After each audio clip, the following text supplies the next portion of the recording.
They threw her out into a blizzard, barefoot, in labor. And then they slammed the door. Clara's 4-year-old son was screaming, "Mama, Mama," as they dragged him away. She pounded on that door until her hands bled, but they had already blown out the lamps. They left her to die in the snow, her and the baby that was coming whether she was ready or not. She made it 100 yards before her legs gave out. 3 miles away, a man named Garrett Dawson heard something that didn't belong in a storm. A woman screaming. He turned his horse toward the sound, not away from it. What he found would change both their lives forever. But saving her was just the beginning, because the family that tried to kill her, they still had her son, and they weren't giving him back without a fight. This is the story of a mother who crawled through hell to get her children back, and the stranger who stood beside her when everyone else looked away. What you'll discover, hope isn't something you wait for. It's a choice you make every single day, even in the darkest hour. The meaning, she never needed a hero to save her. She just needed someone to believe she was worth fighting for.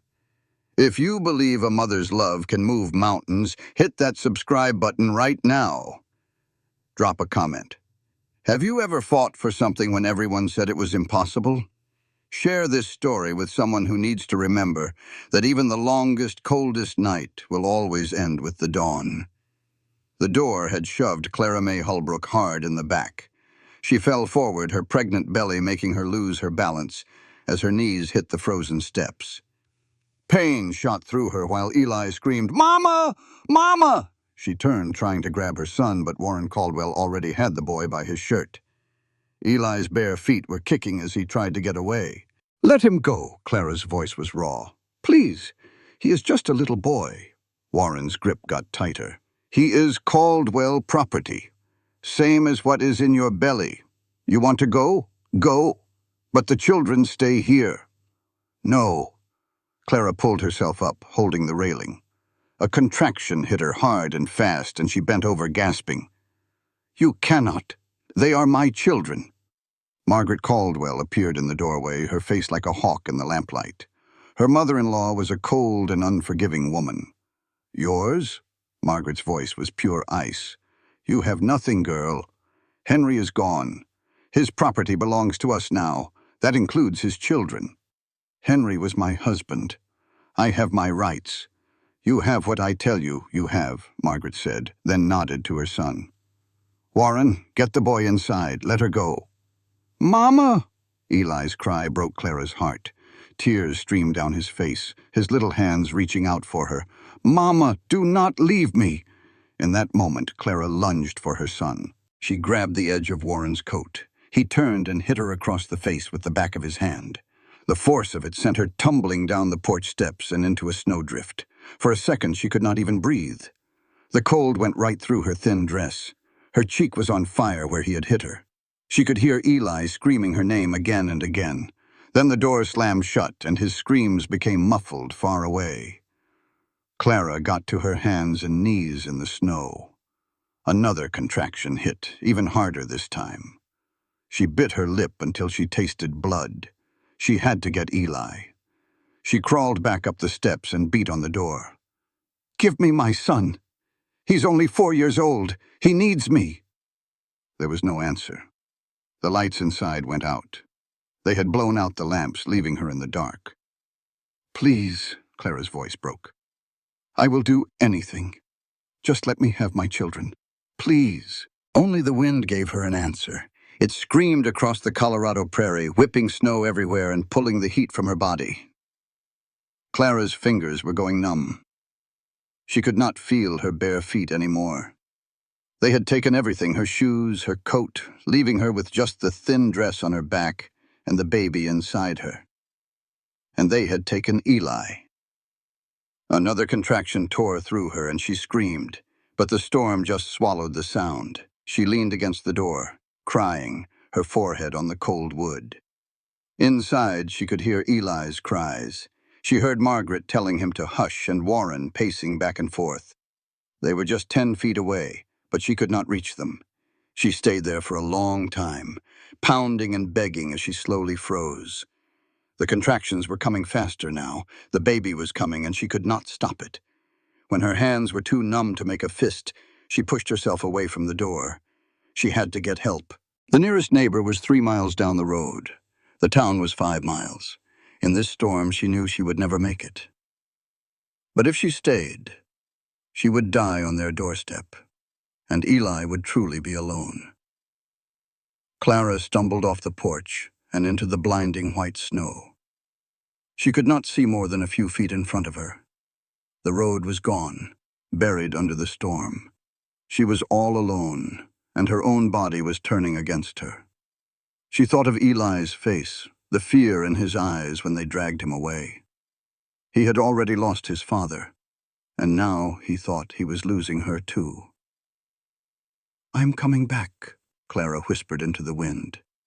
"I swear, I'm coming back for you." But her legs gave out, and she fell hard into a deep snowdrift. The cold wrapped around her, squeezing the life out of her. A contraction hit, the worst one yet, and Clara screamed right into the snow. Her whole body shook. She felt the baby drop lower and knew her time was up. She tried to stand up but could not. She tried to crawl but only made it about 10 feet before all her strength was gone. This was it. She was going to die out here just 100 yards from the house where her son was crying for her. Her new baby would die with her, and Eli would be raised by the Caldwells, thinking his mother left him. No. The word burned inside her. She was not going to let them win. She would not give Margaret the satisfaction. Clara forced her eyes to open, searching for anything to help her. Through the snow, she saw a dark shape.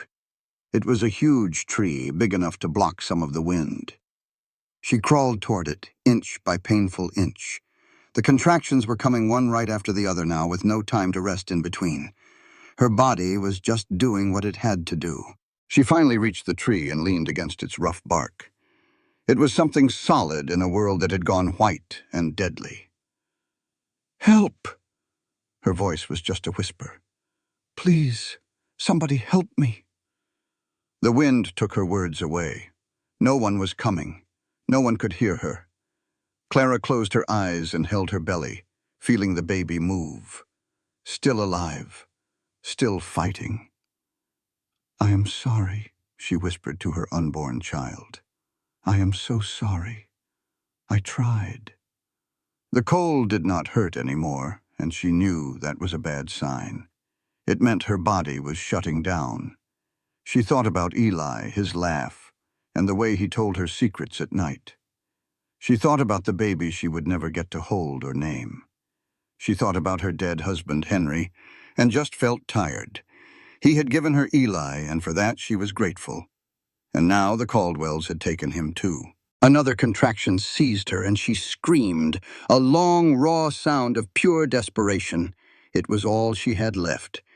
3 miles away, Garrett James Dawson stopped his horse. He had heard something, a sound that did not belong in a storm, a sound that cut right through the wind. His big gray horse, Smoke, shook his head and snorted. The horse was tired and cold, ready to be in the barn. They had been out checking on cattle all day, making sure the herd was safe from the storm. But Garrett could not shake the feeling that he had heard a woman scream. He turned Smoke back toward the sound, back into the heart of the blizzard. That wind was howling something fierce. But Garrett quieted his horse. Through the racket he heard it, a woman screaming. Without a second thought, he turned his horse, Smoke, right toward the sound. No person had any business being out in this mess, a storm bad enough to freeze a man solid. But someone was out there, and they were in a world of hurt. He knew these mountains after 39 years, and he knew how to beat a storm. He also knew that leaving someone to die wasn't an option. The scream came again, much closer this time. He was getting there. Then he spotted a giant cottonwood and a small shape huddled at its trunk. Garrett was off Smoke before the horse even stopped, wading through a deep drift. He knelt down, and his heart just about quit. It was a young woman, maybe in her mid-20s, soaked clean through and shaken so hard it looked like a fit. Her lips were blue, her skin was white as a sheet, and a thin dress was stuck to her skin. And her belly was swollen tight. She was pregnant, real pregnant. Her eyes shot open, full of fear. Then her whole body stiffened up, and she let out a scream that chilled him to the bone. She was in labor, right here, in this freezing storm.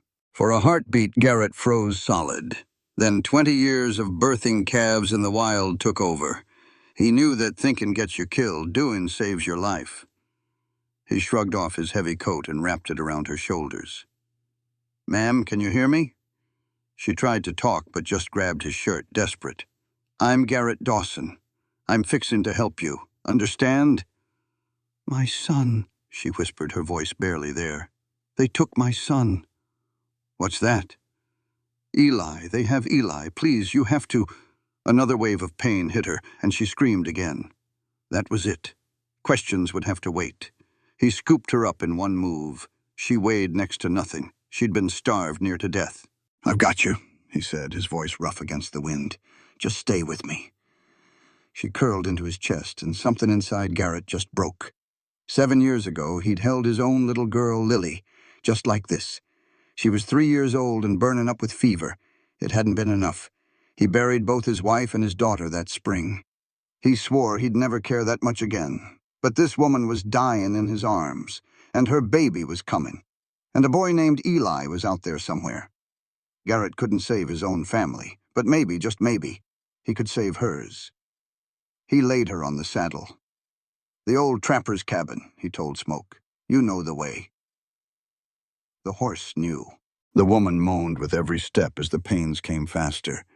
He just kept talking to her. "Almost there. You're doing real good. Just hold on." He found the cabin more by feel than by sight. Garrett kicked the door open, carried her inside, and laid her by the cold hearth. It was freezing dark, but it was shelter. First things first. Fire. In a minute, flames were licking up, pushing back the cold. He turned back to the woman. She was curled up, shaking from cold and pain with ice in her hair. "Ma'am," he said, kneeling beside her, "I need your name."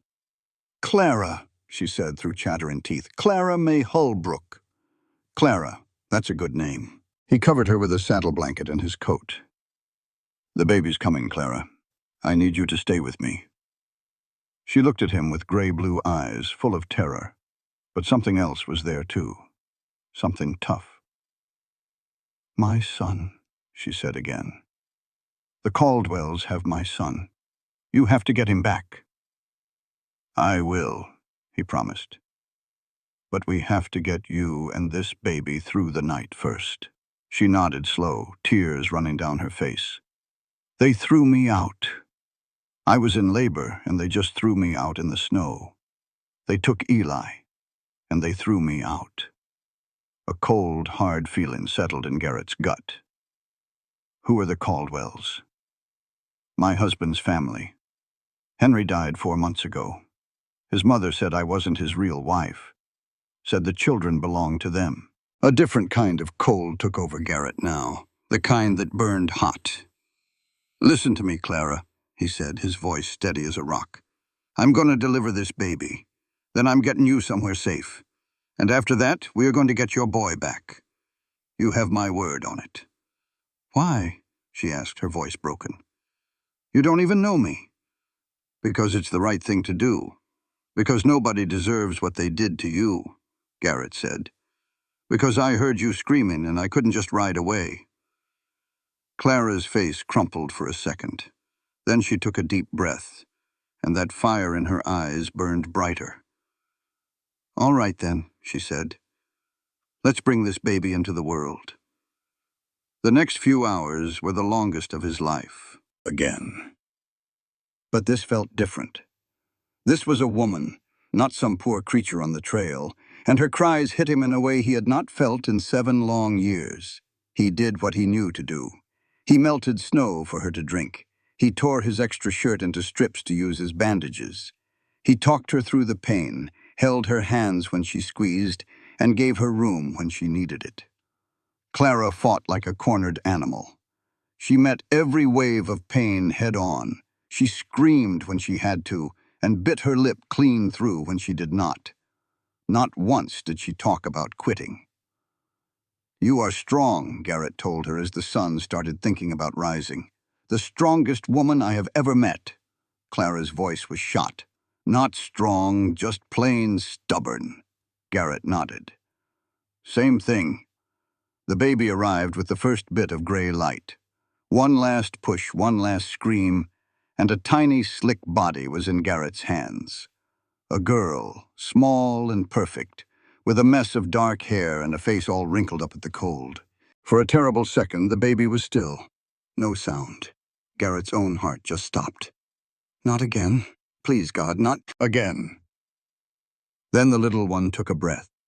Her chest rose, and she let out a small, shaky cry that filled the whole cabin with life. Garrett let out a laugh that was half relief and half pure wonder. He cleaned the baby with what was left of his shirt, wrapped her up tight, and laid her in Clara's arms. Clara just looked down at her daughter, tears rolling down her cheeks, worn out clear through. "She is alive," she whispered. "She is really alive." "She is alive, and so are you." Clara looked up at him, and something real passed between them. It was not love, not yet. It was like two people seeing each other for the first time. "Thank you," she said. "I do not know how to. You do not have to." Garrett stood up, suddenly feeling how close he had been. He went to the fire, adding more wood. "Rest now. We will sort out the rest when this storm gives up." Clara nodded, already looking back at the baby. She whispered words too soft for Garrett to hear, and the gentleness in her voice made something hurt deep in his chest. He had forgotten what that looked like. A mother and her child. He had tried so hard to put it all behind him. But watching Clara hold her newborn daughter, seeing her face change from exhausted to fierce and full of love, Garrett knew he had not forgotten a thing. He had just been waiting for a reason to remember. The storm howled outside. Inside, by the fire, 3 people just breathed. A woman left to die, a baby born in the darkest hour, and a man who figured his heart was too broken to ever care again. He was wrong about that. As Clara drifted off, the baby asleep on her chest, her last words were the ones that would follow Garrett through the night. "Eli," she mumbled. "My boy. I have to get back to my boy." Garrett kept watch until morning. As the sun came up over the mountains, he made a quiet promise. To Clara, to the baby girl, and to a little boy trapped in a house, with folks who saw him as property. He had no idea what it would cost him or what fights were coming his way. But he knew one thing for sure. The Caldwells were about to find out what happens when you cross the wrong cowboy. The storm finally quit around noon, leaving the world quiet and buried in snow. Garrett stood at the door looking at the drifts, 3 feet deep in some spots. Moving would be slow and hard, but not impossible. Behind him, Clara was waking up. The baby, Rose, made little noises against her chest. "How bad is it?" Clara's voice was a little stronger, but still tired. "Bad enough," Garrett said. "But we can make it. My ranch is about 4 miles from here. Once we get you there, we can make a plan." The Caldwell farm is 3 miles south. Clara slowly pushed herself up. "That is where Eli is." "I know. I have to get him back." "I know that too." Garrett walked over and knelt beside her. "But you just gave birth, Clara. You are in no shape to fight anyone. We get you safe, then we handle the Caldwells." Clara's jaw set hard. He could see the fight in her eyes. Every part of her wanted to go to her son. But she knew she would never make it like this. "He is probably scared to death," she whispered. "He watched them drag me out. He is 4 years old and he thinks I left him. He will not think that for long." "How can you promise that? You do not know these people." Garrett was quiet for a second. When he finally spoke, his voice was low and hard as iron. "I know the kind of men who throw a pregnant woman out in a blizzard. I know the kind who take a boy from his mother. And I know that kind of evil does not get to win. Not while good folks are around to stand against it. Clara looked at his face, searching for a lie. She did not seem to find one. "Why are you doing this?" she asked. "The real reason. People do not risk it all for strangers just because it is the right thing to do." Garrett's chest felt tight. He thought about Sarah and Lily, and the 2 graves on the hill behind his house buried under all that snow. "7 years ago," he said, the words heavy. "I lost my wife and my daughter. Scarlet fever. They were gone in 3 days." He had to force the next words out.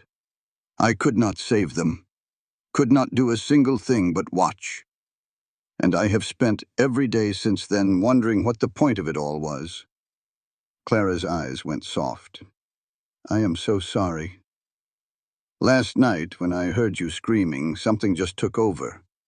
I was riding toward the sound before I even knew what I was doing." Garrett looked right at her. "Maybe I could not save my family, but maybe I can save yours. Maybe that is the point I have been looking for."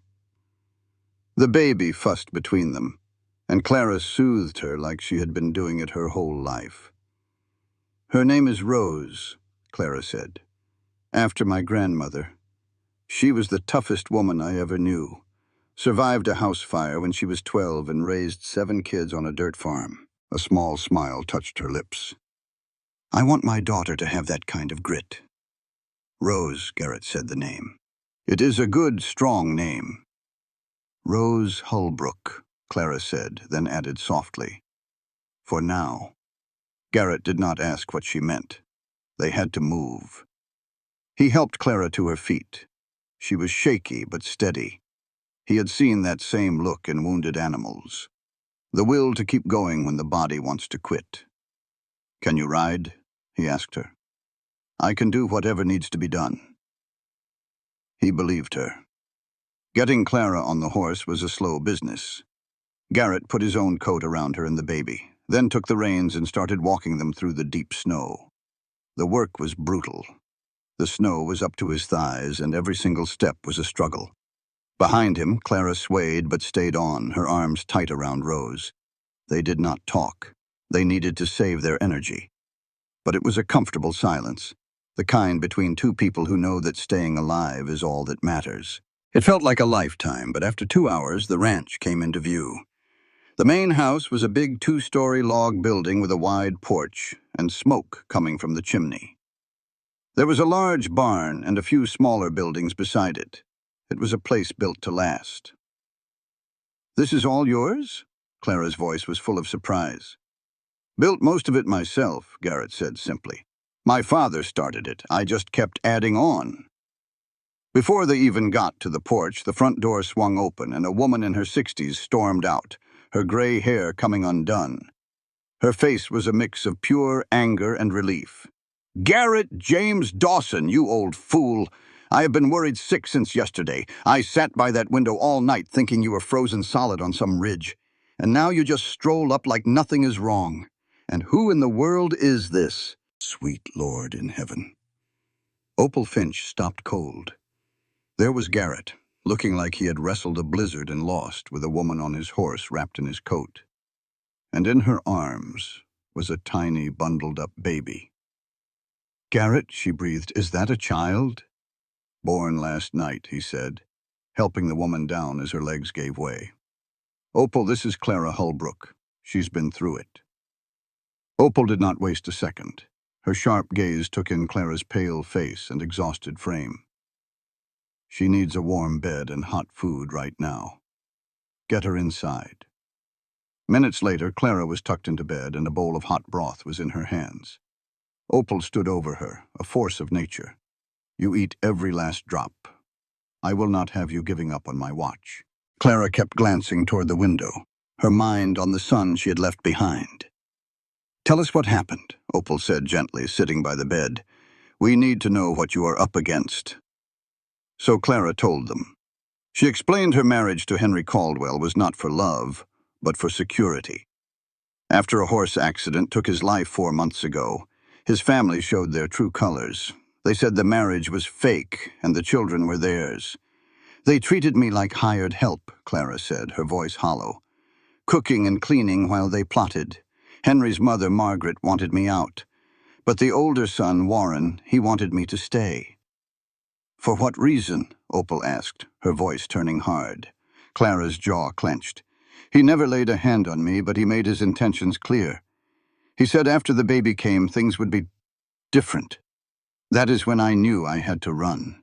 But they watched me all the time, she continued. I could not get near my son Eli alone. So what changed? Garrett asked from the doorway. The baby started coming, Clara whispered, her voice breaking. Margaret. She said this was what she had been waiting for. She said the new baby would be easier to raise without me, and that Eli was already forgetting me. Tears streamed down her face. Warren dragged me outside. Eli screamed and tried to come with me, but Warren held him back. My little boy was crying for me, and they slammed the door, leaving me in the storm. Opal squeezed her hand. Those folks are not human. They are the Caldwells, Clara choked out. They own this county, the law, the judge. They are all in their pocket. They even burned my marriage certificate. I have no proof of anything. I have nothing left, she finished. You have got us, Garrett said, his voice steady. Clara looked at him, her eyes filled with a mix of hope and fear. You do not understand. Taking on the Caldwells means taking on everyone with power in these parts. Why would you risk that for a stranger? Garrett moved closer. Because I cannot stand a bully. And a child belongs with his mother, not with people who treat him like property. We are going to get your boy back, Clara. I do not know how just yet, but that is a promise. Searching his eyes, she found only solid conviction.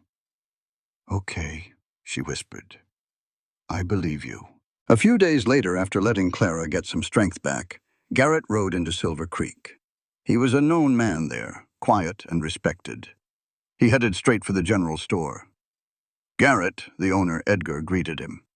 I need some things, blankets, cloth, anything for a newborn, Garrett said, cutting to the chase. Edgar raised an eyebrow. A newborn? Do not tell me. Something like that, Garrett replied, his tone shutting down any more questions. Put it on my account. As he was tying the supplies to his horse, a smug voice sounded from behind him. Well now, if it is not Garrett Dawson. Garrett turned to see Warren Caldwell approaching, a smug grin on his face. I heard a rumor you might have some company, Dawson, Warren said, his eyes cold. Someone who looks a lot like my poor brother's widow. He gestured to the baby supplies. She ran off on us, you see, worried us sick, left her own boy behind. What kind of mother does that? I do not know a thing about it, Garrett said, his voice flat. Warren's smile tightened. Look, Dawson, whatever lies she has been telling you, the woman is not right in the head. My family just wants her to get the help she needs. Help? Garrett repeated the word, letting it hang there. Is that what you call tossing a woman in labor out into a blizzard? The color drained from Warren's face. That is a lie. She ran off on her own. Garrett took a step forward, his shadow falling over the smaller man. He lowered his voice so only Warren could hear. Here is what I know. I found a woman half dead in the snow. I know she was barefoot and beaten. And I know she was begging me to save the son someone tore from her arms. Warren swallowed, his nerve failing him. You do not want to cross my family, Dawson. And you do not want to find out what happens if you come near my ranch again. Garrett finished, his voice like ice. Tell your mother I said so. He mounted his horse and rode away, not giving him a backward glance. That night, back in the warmth of the ranch kitchen, Garrett told Clara about the meeting. Her body tensed up as he spoke. What did he say? He spun a tale about you abandoning Eli, said you were troubled. Garrett reported, his jaw tight. He tried to paint himself as the good guy. Clara looked down at her hands, her hope wavering. I told him I was not buying it, Garrett said firmly. And I told him to stay the hell away from you and away from my land. He looked at her, his gaze unwavering. This is just the beginning. We will bring Eli home. They'll be coming for me, you know. Clara's voice was barely a whisper. They'll show up with the sheriff and some tall tale about me being an unfit mother. They won't stop until they take Rose, too. Let 'em try. You don't get it. Clara leaned in, her eyes wide with fear. Warren's family has money and pull. They can buy judges, buy witnesses, buy whatever they need to get their way. I'm just a woman all by her lonesome with nothing to my name. Who in their right mind is going to believe me over them? Garrett was quiet for a long moment. Then he said something that took even him by surprise. What if you weren't just a woman all by her lonesome? Clara frowned. What are you getting at? I mean, what if you had the law on your side? What if you were part of a family with a name that mattered round here? What if the Caldwells couldn't get to you without going through someone they couldn't scare or buy off? I don't follow. Garrett took a deep breath. The words felt foreign on his tongue, but they also felt right. Marry me. The silence in that little kitchen was deafening. Clara just stared at him like he'd sprouted a second head. Marry you, she said, tasting the words. It would give you protection under the law. As my wife, they couldn't just snatch your children. Any young'un under my roof is under my watch. You want to marry a woman you've known for all of 3 days. I want to keep you and your kids safe. This is the only way I know how. Clara shook her head, a wild look in her eyes. That's plumb crazy. Maybe so, but it'll work. You'd be taking on all my troubles. You'd be making an enemy of the most powerful family in this county. Why would you do that for me? Garrett looked her square in the eye. Because 7 years ago, I buried my own family. I swore then I'd never let myself care for another soul again. It was just easier to be alone. But last night, when I heard you screaming out in that blizzard, something inside me woke up. Something I thought was long dead and buried. And when I held your little girl and watched you fight so hard to live, I knew I was done being numb. I want to matter to someone again. Tears welled up in Clara's eyes. You already do. Then let me do this. For both of us. Garrett reached across the table and took her hand. I'm not asking for love, Clara. I'm not asking for a single thing you can't give. I'm offering a partnership. A chance to build something that means something. A chance to be a family again, even if it's not what either of us planned. Clara looked at his rough hand covering hers. 2 strangers thrown together by bad luck and worse people. What about Eli? She whispered. If we do this, would you take him too? Not just as my son, but as yours. The question hit Garrett hard. He thought of the quiet graves up on the hill. I would, he said, his voice thick. I'd raise him as my own. You've never even laid eyes on him. He's your son. That's all I need to know. Tears finally slipped down Clara's cheeks. After a long silence, she gave a small nod. Okay, she whispered. Yes, I'll marry you. The word hung there between them. They both knew it wasn't a real marriage, not in the heart of it. It was a shield, a desperate plan. But something else was there in the air, too, something quiet and hopeful that neither of them dared to name. We ought to do it quick, Garrett said, his voice rough, before the Caldwells can make a move. The circuit preacher comes through on Friday. That's 2 days from now. Clara nodded. Then we get married in 2 days. She squeezed his hand, and for the first time in a long time, neither of them felt quite so alone in the dark. Garrett didn't know what tomorrow would bring, but he knew one thing for sure. His life had changed forever out in that storm. The preacher, a kind-eyed man named Reverend Thomas, showed up Friday morning. He'd been riding these mountain roads for 20 years and figured he'd seen it all. But he couldn't help but raise an eyebrow when Garrett Dawson said he needed a wedding performed. You're certain about this? The Reverend asked, looking between Garrett and the pale young woman holding a baby. Marriage is a sacred thing, not to be rushed. We're sure, Garrett said. Clara stepped forward, her voice finding its strength. Reverend, I have a son. He is 4 years old. Right now he is with the same people who threw me out into a blizzard while I was giving birth to this little one here. This marriage is about getting my boy back. It's about having the law on my side so I can fight for him. Reverend Thomas looked deep into her eyes and must have seen the truth there because he gave a slow nod. I've heard stories about the Caldwells, he said softly. If this is what it takes to get your son back, then I'm honored to help. They stood in the parlor with Opal sitting as their witness by the fire. The ceremony was plain and simple. Just words said over a worn-out Bible and names signed on a piece of paper. When the Reverend asked if anyone objected, the silence in the room felt as heavy as the mountains outside. Do you, Garrett James Dawson, take this woman to be your lawfully wedded wife? I do. Do you, Clara May Holbrook, take this, man to be your lawfully wedded husband? Clara's voice was clear and steady. I do. Then by the power vested in me, I pronounce you husband and wife. There was a long, awkward moment. Then Clara stood on her toes and gave Garrett a quick kiss on the cheek. It was a thank you, not a kiss of passion, but it changed things all the same. A line had been crossed. Well, Opal said, breaking the silence with a cheerful voice, I suppose congratulations are in order, even if this is the strangest wedding I've ever seen. Strange times, Garrett replied. After the Reverend left, Garrett and Clara sat down to figure out their next move. The Caldwells will hear about this by tomorrow, he said. They'll know you're under my protection, and they ain't gonna like it one bit. Garrett knew the Caldwells were a stubborn bunch. Warren would fight tooth and nail, and that mother of his, Margaret, she was patient as a snake. They had to move before the Caldwells had a chance to dig in their heels. Clara's head snapped up. What are you suggesting? We ride over there today and get Eli.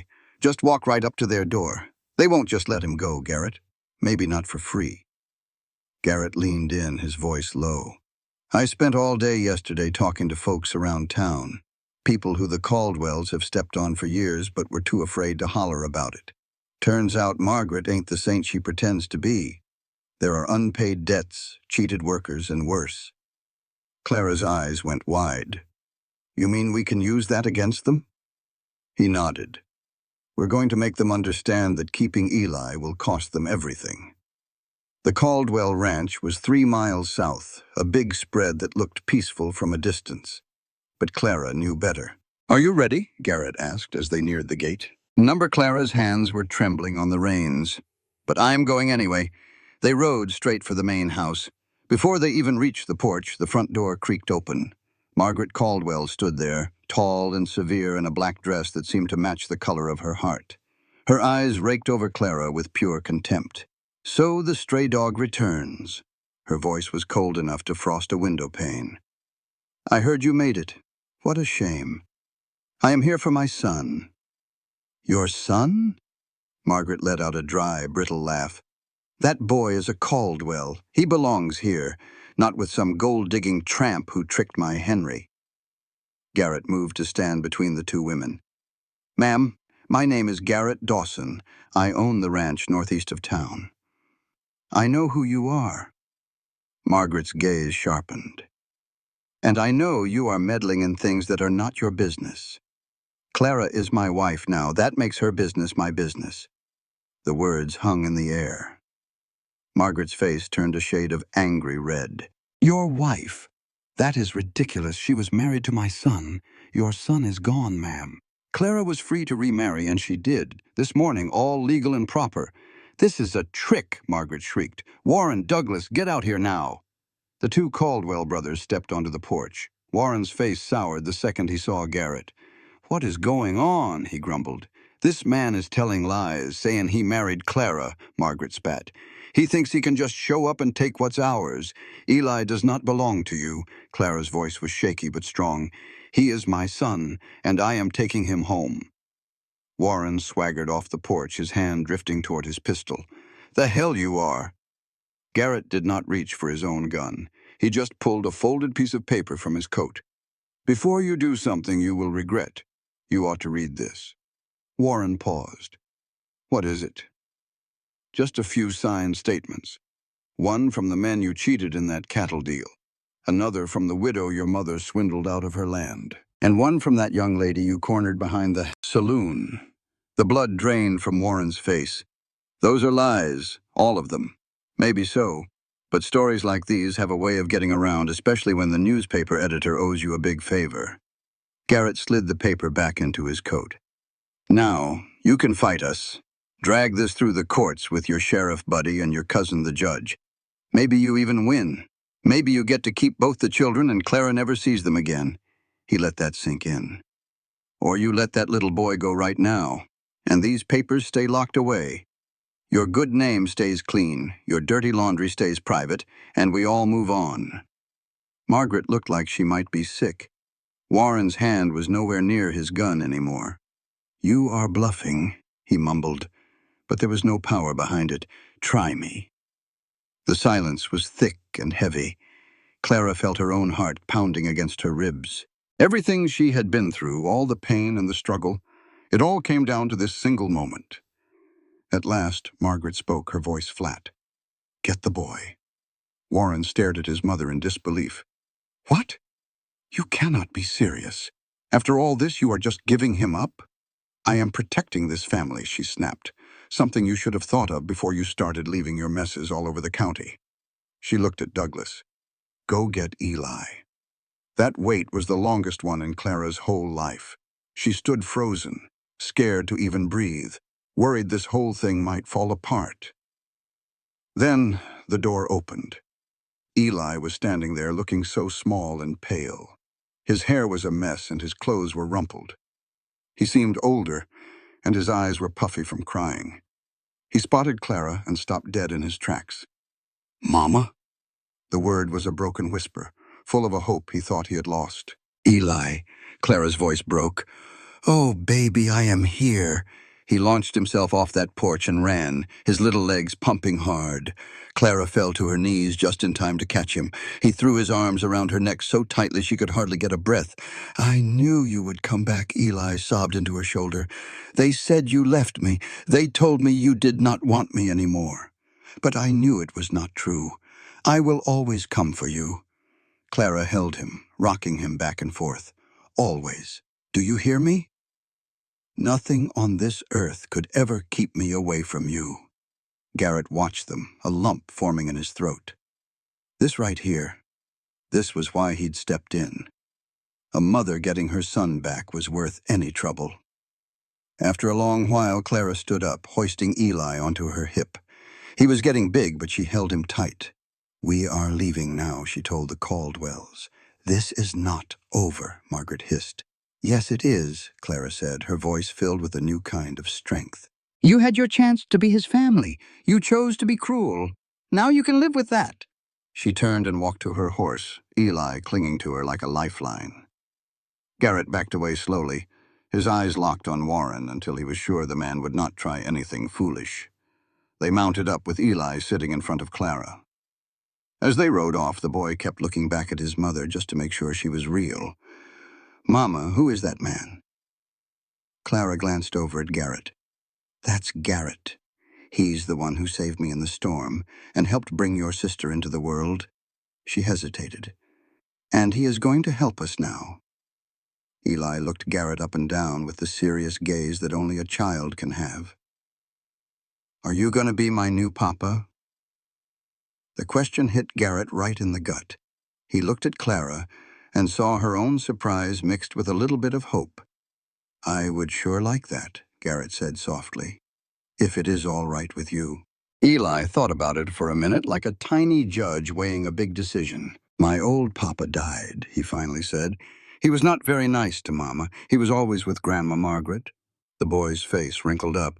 "I did not like Grandma Margaret. She was mean. I know she was, honey."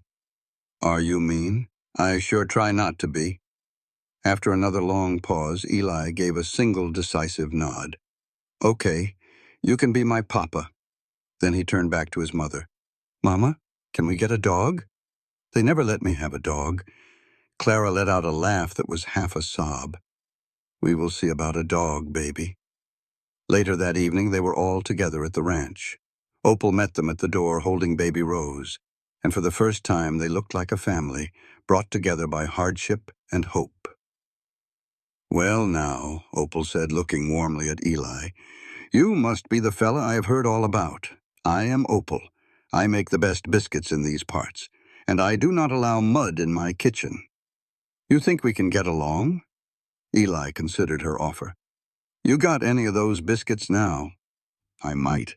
Then I reckon we can get along just fine. Later that evening, Clara found Garrett on the porch looking out at the mountains. "Thank you," she said, coming to stand beside him, "for what you did today, for standing up to them." Garrett glanced over at her. "Who said I was just bluffing with those papers?" Clara's eyes went wide. "You really have statements against them?" "Enough to make 'em sweat," he said with a small smile. "The rest was just confidence. You'd be amazed what you can do when folks think you've got the upper hand. You took a huge risk." But Margaret backed down. "That's what matters." They stood in silence for a spell. Then Clara spoke, her voice soft. "Eli asked me if you were going to be his papa now. I remember. You said you'd like that." "I meant every word." Clara turned to face him. "This all started as a business deal, a way to stay safe. But today, when you stood up for us, you stood between me and the Caldwells when you risked it all to get my son back." She shook her head. "That wasn't business. That was something else." Garrett put his coffee cup down. His heart was pounding a little too hard. "What are you saying, Clara?" "I'm saying I don't rightly know what this is between us. But I know I felt something today when you called me your wife. Something I didn't expect." She reached over and took his hand. "I'm not ready for anything more right now. I need time. But I want you to know this ain't just an arrangement anymore. Not for me." Garrett looked at their hands together. Two folks broken by life, somehow finding pieces that fit. "It ain't just an arrangement for me either," he said, his voice low. "Hasn't been for a while." Clara squeezed his hand. "Then we'll figure it out together, one day at a time. Just us." Clara finally managed a real smile, the kind that lit up her whole face and made her look like the young woman she should have been. Just as she said, "I think we make a pretty good team," the sound of approaching horses shattered the peace. It was several riders moving fast. Garrett appeared at the door, his expression like stone. "Stay inside," he ordered. "Keep the children away from the windows." "What is it?" Clara's heart pounded. "Sheriff Warren. And he's brought a posse with him." Her blood ran cold. She snatched Rose from her basket and called for Eli, who ran in from playing with the wooden blocks Garrett had carved for him. "Mama, what's happening?" "It is all right, baby. I just need you to go with Opal to the back room for a bit." Eli's little face was far too serious for a 4-year-old. He knew the look of fear on grown-ups. "Is it the bad people? Grandma Margaret and Uncle Warren?" Clara knelt, her heart aching at the terror in his eyes. "I do not know, sweet boy. But no matter what, you be brave and stay quiet for me." "Yes, Mama." Opal quickly led both children away. Through the window, Clara saw Sheriff Douglas Warren ride in with 6 men, Warren Caldwell right there with them. A skinny man in a dark city suit, looking like a vulture, was also with the group. Garrett stepped onto the porch, his rifle held ready but not aimed, blocking their path to the house. "Sheriff, this is a surprise." Douglas Warren, a big man who got his job by ignoring the Caldwells' dirty business, looked like he'd rather be anywhere else on God's green earth. "Garrett, I have a warrant here signed by Judge Morrison." "A warrant for what?" The lawyer spurred his horse forward, holding up a paper.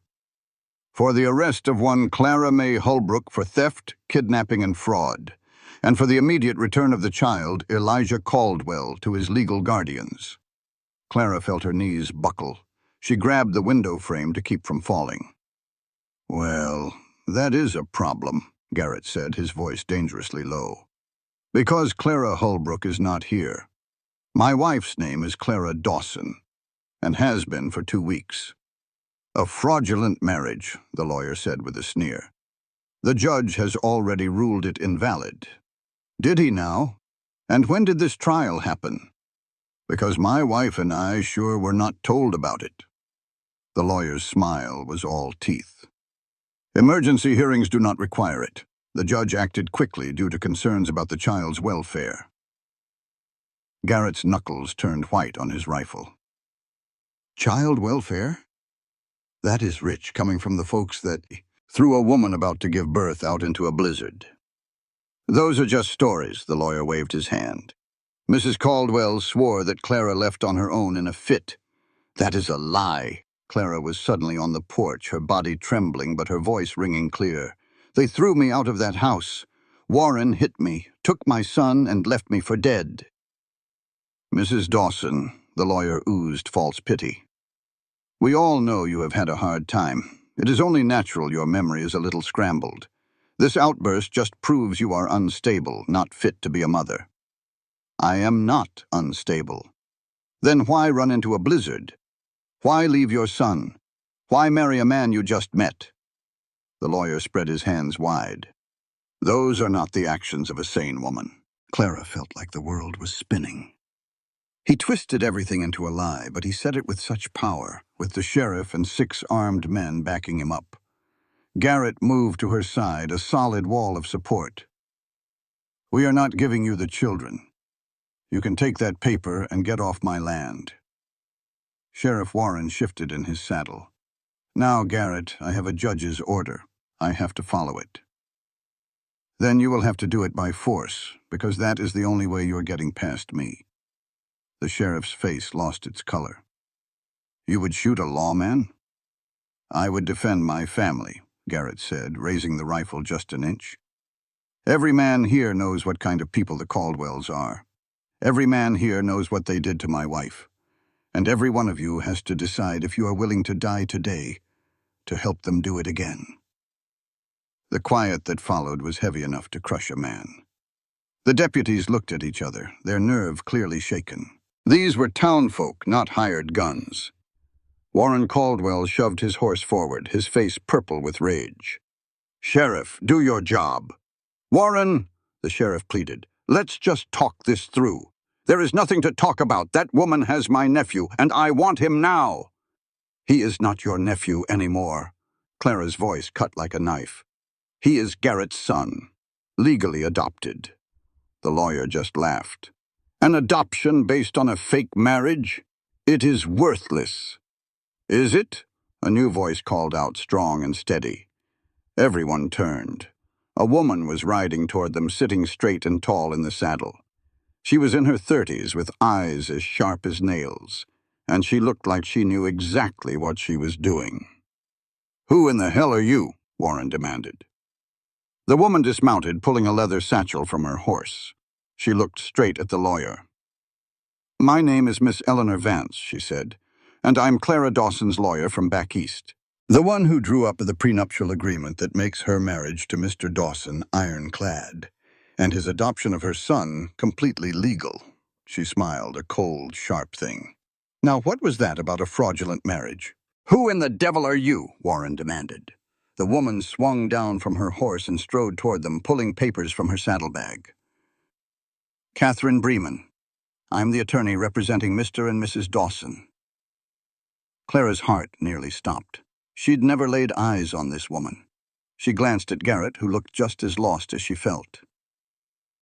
Opal sent word to Denver 3 days back, Catherine explained, seeing their confusion. She's an old friend of my mother's.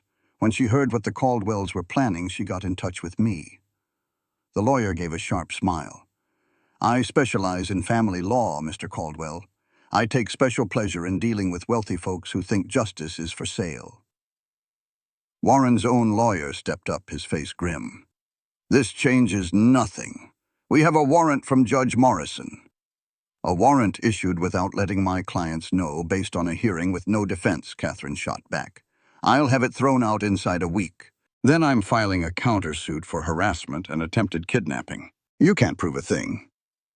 Can't I? Catherine produced another document. This here is a sworn statement from Dr. Samuel Whitaker. He examined Mrs. Dawson after her rescue. It details her injuries, a bruise on her face that looks like a fist mark, frostbite, and other things that happen when someone's thrown from their home. She handed the paper to the sheriff, whose eyes went wide as he read it. I also have testimony from 3 of your former ranch hands. They heard your mother and brothers planning to take Clara before the baby was born. And I have letters between you and Judge Morrison, that suggest y'all are a little too friendly." Warren's face turned white as a sheet. "That's impossible. You couldn't get all that in 3 days." "I'm mighty good at my job, Mr. Caldwell," Catherine said with a cold smile. "And your family has made a whole lot of enemies. People were just waiting for a reason to talk." The sheriff looked from the papers to Warren, then over to Garrett. His whole demeanor changed. "Warren," he said, slow and deliberate, "I think we ought to back off on this warrant. Let the courts sort it out proper." "What? No! You work for me, Douglas," Warren roared. "Actually, the county pays my salary," the sheriff said calmly. "And the voters in this county might not take kindly to hearing the Caldwells are buying judges and running women out into blizzards." The sheriff folded the papers and put them in his coat. "Sorry, Warren, I'm not having any part of this." He turned his horse and headed back down the road, his deputies right behind him, leaving Warren and his lawyer standing alone. Warren's hand twitched toward his pistol. "This isn't over. Touch that weapon, and it will be." Garrett's rifle was now aimed squarely at Warren's chest. "I've tolerated a lot from your family, Caldwell. But you threaten my wife again. I will put you in the ground." The words hung in the cold air. For a second, Clara was certain Warren would draw, that it would all end in bloodshed. Then the lawyer placed a hand on his arm. "Not here, not this way." Warren's face was a mask of pure rage, but he let his hand drop. He glared at Clara with pure hatred. "You think you've won? My family built this county.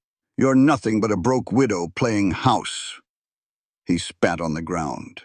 "Enjoy it, because I promise you, I'm going to take everything you love." He jerked his horse around and galloped off, the lawyer trailing behind him.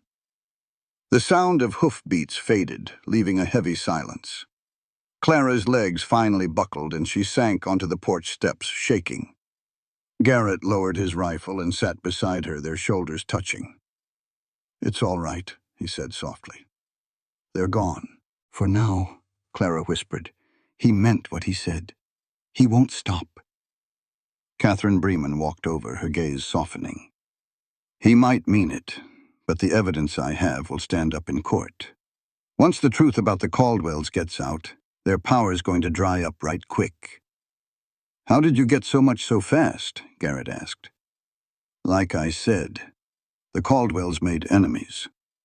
When folks heard someone was finally standing up to them, they couldn't wait to talk. I've got enough to keep that family tied up in legal trouble for years." Clara looked up at the lawyer, tears rolling down her cheeks. "Thank you." "Thank Opal," Catherine said, her face turning serious again. "But this isn't finished. The Caldwells still have money. They'll fight hard. This could take months, even years." "We'll fight back," Clara said, her voice firm. "However long it takes." "Good." Catherine looked between the two of them. "I'll be staying in town to build our case. Meantime, you write down everything. Every threat, every strange rider. Everything." She got on her horse, tipped her hat, and rode off. As the sun set, Clara and Garrett sat quietly on the porch. The storm had passed for now, but they knew the war was just beginning. "Garrett," Clara said, her fingers finding his. "When Warren was threatening us, I realized something." "What's that?" "I'm not just fighting for my children anymore. I'm fighting for this. For us." She looked right at him. "Somewhere in all this, it stopped being just an arrangement. You stopped being a stranger and became someone I can't imagine my life without." Garrett's breath hitched. "Clara, I know this is fast and we said no pressure. But I almost lost you today. We almost lost all of this. I'm not wasting another minute pretending." She reached up, her hand gentle on his rough cheek. "I love you, Garrett. Not because you saved me or because you protect my babies. I love you for who you are. Because you heard a woman screaming in a storm, and you rode toward the noise, not away from it. Because you look at my son like he's already your own, you make me feel safe." Garrett shut his eyes for a moment. When he opened them, they were shining. "I was scared to say it," he admitted. After I lost my wife and daughter, I swore I'd never feel this way again. It hurt too much. So you closed yourself off. I tried to, but then y'all showed up and just busted right in. Suddenly this house had light in it again. Laughter, a reason to get up in the morning. He took her face in his hands. I love you too, Clara. I think I have since you looked at me in that cabin and refused to give up. Since you stood up to Warren Caldwell and told him he couldn't have your boy. He rested his forehead against hers. I don't know what's coming. I don't know if we'll win. But I know I want to face it with you. Whatever happens, we face it together. Together, Clara whispered. He kissed her then, a real kiss, soft and deep, and full of every promise they couldn't say out loud. It sealed them together, making real what had only been a hope. When they parted, Clara was laughing through her tears. Opal is going to be unbearable about this, she said. She's been dropping hints at me for 7 years, Garrett chuckled. I reckon she's earned it. They sat together as the sun went down, just holding hands. The house behind them was bright and warm, filled with the sounds of their safe, sleeping children. Their future was not certain, but it was theirs. For the first time since he found her half frozen in the snow, Garrett Dawson felt truly at home. The trial was set for 6 weeks later. The morning it began, Clara was awake before the sun, too scared to sleep.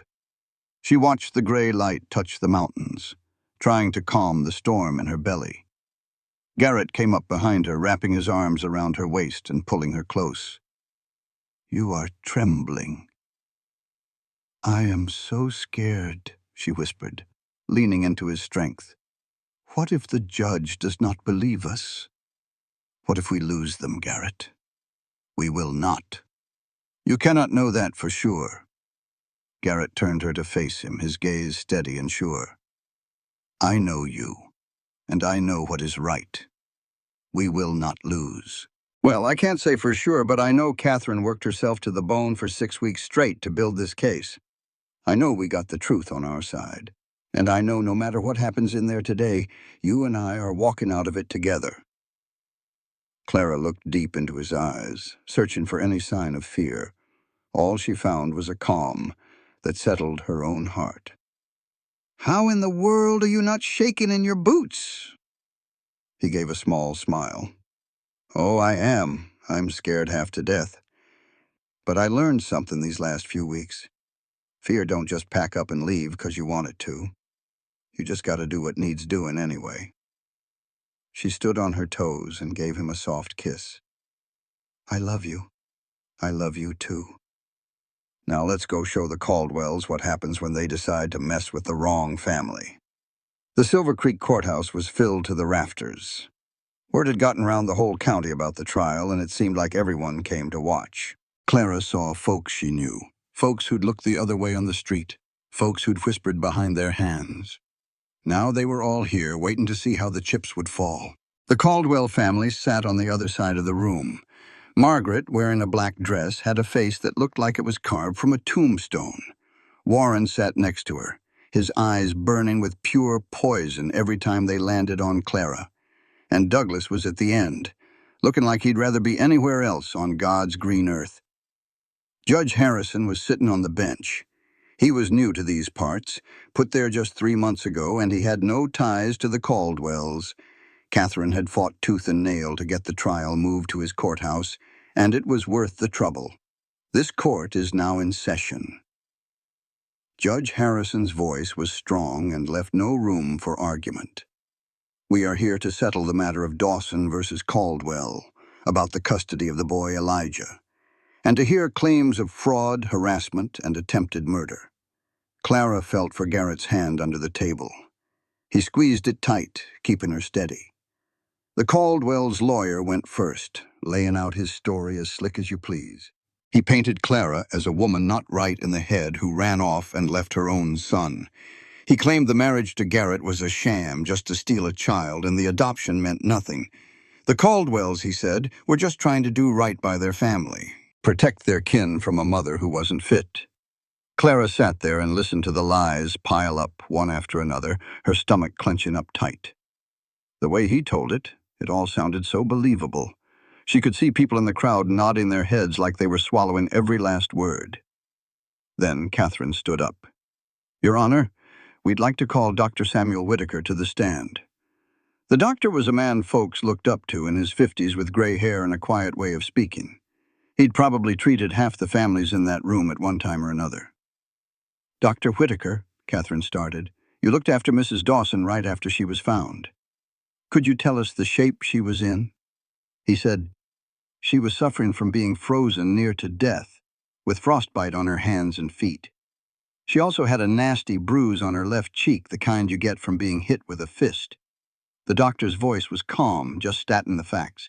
She had also just had a baby under the most awful conditions. "It is a pure miracle that she and that little baby survived. In your medical opinion, could Mrs. Dawson have made it another hour out in that storm?" "No. She would have passed, both her and the child." "And was she in any condition to walk? Go out into a storm like that in the middle of childbirth with no coat and no shoes? That is just not medically possible. A woman in labor is having contractions that make it hard to even walk, let alone run for her life. A woman in her condition would have been looking for shelter, not running out into the open." Catherine just nodded. "Thank you, Doctor. I have no more questions." The Caldwell's lawyer tried his best to poke holes in the testimony, saying Clara's injuries could have been from a fall, but that doctor stood his ground. You could see the doubt start to creep onto the faces of the folks watching. Next, Catherine called up the people who had worked for the Caldwells. One by one, they got up on the stand and told what they knew. A housekeeper heard Margaret planning to get Clara out of the picture before the baby came. A ranch hand saw Warren shove Clara out the door on that stormy night. A neighbor heard screaming over at the Caldwell place but was too scared to go see what it was. Every story was another nail in the Caldwell's coffin. Margaret's face got tighter with every word, while Warren's hands balled into fists. Douglas just stared at the floor, not daring to look at anybody. Then Catherine called Clara to the stand. Clara's legs were shaking as she made her way to the witness chair. She could feel every single eye in that room on her, judging her, deciding her fate. She thought about her little boy Eli waiting at home with Opal. She thought of her baby Rose asleep in her cradle. She thought of everything she was fighting for. She sat down and lifted her chin. "Ms. Dawson," Catherine said in a soft voice, "can you please tell the court in your own words what happened on the night of December 15th? Clara took a deep breath and started talking. She told them everything. How she met Henry Caldwell at a church social when she was just 22, all alone after her folks had passed. How she married him because she had nowhere else to turn. She talked about the years of being treated more like a servant than a wife. "Henry, they threw me out in my nightgown while I was having my baby. They threw me into a blizzard that the doctor said would have ended my life in less than an hour. Then they locked the door and left me there to die." The whole courtroom went dead silent. "And why would they do that?" Catherine asked, her voice low. "Because they wanted my children. Margaret always wanted Henry to marry someone from what she called a proper family. She never did accept me. When Henry passed, she saw her chance to get me out of the way and keep the children as Caldwell heirs." Garrett took her hand and held it tight. The last witness was a surprise to everyone in the room but Catherine. The defense calls Douglas Caldwell to the stand. A murmur rippled through the crowd. Margaret's head whipped around to look at her younger son, her eyes blazing with fury. Warren started to get up from his chair before his lawyer yanked him back down. Douglas walked to the stand looking like a man headed for his own hanging. His face was white as a sheet, his hands trembling. He took the oath and sat, refusing to look at his family. "Mr. Caldwell," Catherine said, "you were there the night Clara was forced out of your family's home. Is that right?" "Yes." "Can you tell the court what you saw?" Douglas was quiet for what felt like a lifetime. Then he lifted his head and looked straight at Clara. "Everything she said is the God's honest truth. The courtroom just exploded." Judge Harrison slammed his gavel, shouting for order. Margaret was screaming something at her son, but the bailiffs were already moving in to quiet her down. Warren's face had turned a deep shade of purple with rage. Order! Order in my court! When things finally settled, Catherine went on. Mr. Caldwell, please tell us what happened. Douglas spoke so low you could barely hear him. My mother planned it all. She'd been planning it for weeks. She called Clara a gold digger, said she trapped Henry into marrying her, that the children belonged with real Caldwells. She said we would send Clara away and raise the children as our own. On the night of that big storm, Clara went into labor. Mother said it was perfect that the storm would hide everything. Warren dragged Clara outside. I held Eli back. Douglas's voice cracked. The boy was screaming for his mama. He was only 4 years old and he was screaming, and I just stood there and watched. Tears were streaming down his face. I have dreamed about it every single night since. That little boy reaching for his mama while we pushed her out into the cold to die. I cannot live with it anymore. I cannot be a part of this family, if this is who we are. Catherine let the silence hang in the air. Then she said, plain and simple, no further questions. Judge Harrison called for a break to think on all the testimony. Clara sat out in the hall with Garrett, just too worn out to say a word. She had done all she could do. She told her truth and showed her proof. It was out of her hands now. When they went back into the courtroom, the judge's face was like stone. I have reviewed all the testimony and evidence in this case, he said, and I have made my decision. First, the marriage between Clara May Holbrook and Garrett James Dawson is valid. There is no evidence of any wrongdoing. Clara's heart nearly leaped out of her chest. Second, the adoption of Elijah Caldwell by Garrett Dawson is also valid. The child will stay in the custody of his mother and his adoptive father. She grabbed Garrett's hand and squeezed it so hard her knuckles turned white. Third, I find plenty of evidence that Margaret Caldwell and Warren Caldwell took part in reckless endangerment, assault, and what I can only call attempted murder. Judge Harrison's voice got hard. I am sending this matter over to the territorial prosecutor for criminal charges. In the meantime, Margaret and Warren Caldwell are forbidden from coming anywhere near the Dawson family or their property. Any violation will mean immediate arrest. He banged his gavel down hard. This court is adjourned. Clara did not even remember getting to her feet. She did not remember Garrett wrapping her in his arms. All she knew was that it was finally over. They had won. Eli was safe. Rose was safe. Their family was whole. We did it, she whispered into Garrett's chest. It is really over. They walked out of that courthouse and into the pale winter sun. Catherine was waiting for them on the steps with a rare smile on her face. Congratulations, Mr. and Mrs. Dawson. You have just made history in family law today. We could not have done it without you, Clara said. You did the hard part, Catherine replied. I just made sure the truth was heard. She shook both their hands. You all take care of those children, and take care of each other. They rode home through the snow side by side. The ranch was just as they had left it, but it felt different, lighter. Like a great weight had been lifted. Opal met them at the door, holding Eli with Rose in a basket nearby. The old woman's eyes were shiny with tears she was too proud to let fall. Well, she said, do not keep an old woman waiting. We won, Clara said. We won everything. Eli wiggled out of Opal's arms and ran straight to Clara, hugging her legs. Mama, Papa Garrett, you are home. Garrett knelt, scooped the boy up, and settled him on his hip like he had been doing it forever. That is right, son. We are home, and we are not ever going anywhere. Ever. Eli threw his little arms around Garrett's neck. I love you, Papa. Clara watched her son hug the man who had saved them both, and a part of her heart that had been broken finally healed all the way. That night, long after the children were asleep, Clara and Garrett sat together on the porch. The stars were shining bright and cold up above. I have been thinking, Garrett said. A dangerous pastime, she said with a small smile. I have been thinking about our future, about what we are building here, and I want to do it right. A real wedding come spring with flowers and music and everybody we care about. I want to stand tall before God and this whole community and give myself to you the right way. Tears welled up in Clara's eyes. We are already married. I know, he said softly. But that first time was about staying alive. This time, I want it to be about love. He took her hands.